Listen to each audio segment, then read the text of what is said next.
Buenas tardes. Eh, Soy miembro de la comunidad de Pichima Quebrada.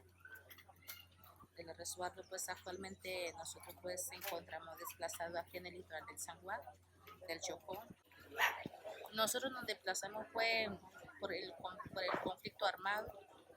El día 2 de junio sucedió a las 12 de la tarde, duró 2 horas hasta las 2 de la tarde, de las 12 hasta las 2 de la tarde, ¿sí?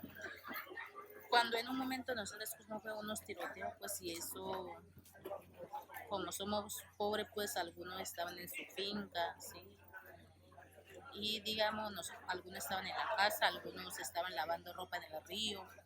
Entonces, en momentos, pues cuando pasó eso, todo el mundo corrieron, ¿sí? En caso de nosotros, pues nosotros, mi persona, mi tía, mi prima, un sobrino de 2 años, corrimos hacia un hueco, ¿sí? Estuvimos 2 horas, digamos, metidos en ese hueco.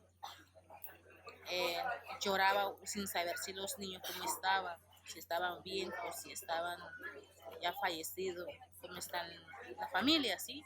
Uno pensaba en todo. Yo pensaba en las compañeras pues, que estaban lavando ropa, ¿sí?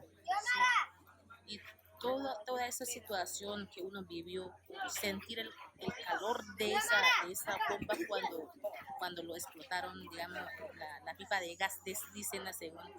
Entonces, uno sentir ese calor de eso es muy duro. Yo lloraba, no tenía fuerza. La mayoría lloraban, rogaban a Dios para que nos protegiera, para que no nos pasara nada.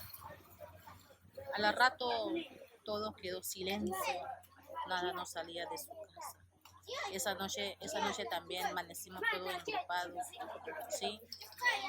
Pero después de eso cuando llegamos acá, más duro que dio fue, digamos, a los niños.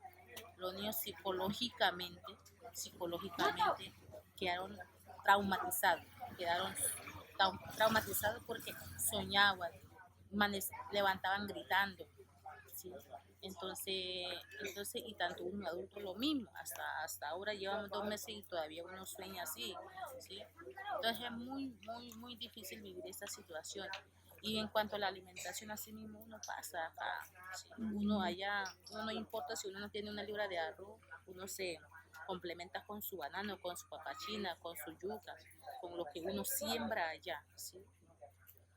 Entonces acá, digamos, no tenemos toda esa facilidad, ¿sí? No tenemos movimiento de, más que todos los hombres, pues que también se dedican a cultivar, se dedican a pescar, ¿sí? Y uno como mujer, nosotros pues digamos para poder ayudar el sustento pues del hogar, ayudamos con la artesanía, tejiendo la artesanía cultural y asimismo trabajamos con la shakira, ¿sí? Entonces en esa parte pues digamos nos da duro también, ¿sí? Nos da duro porque digo que no haya uno con qué comprar.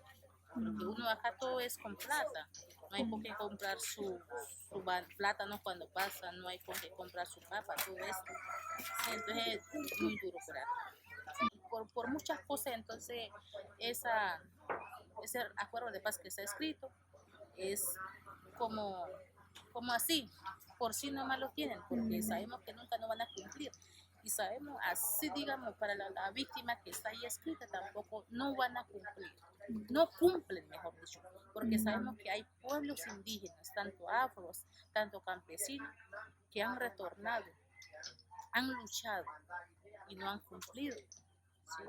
Entonces, así como decimos, como yo digo, entonces, si no piensan, digamos, cumplir, tienen que hacer es un trabajo duro, ¿sí? Tienen que hacer un trabajo durísimo, ¿sí? Para ver pasa que en Colombia tienen que hacer un trabajo bien duro en los resguardos, porque sabemos que más que todo en los resguardos es más que todo es por el territorio.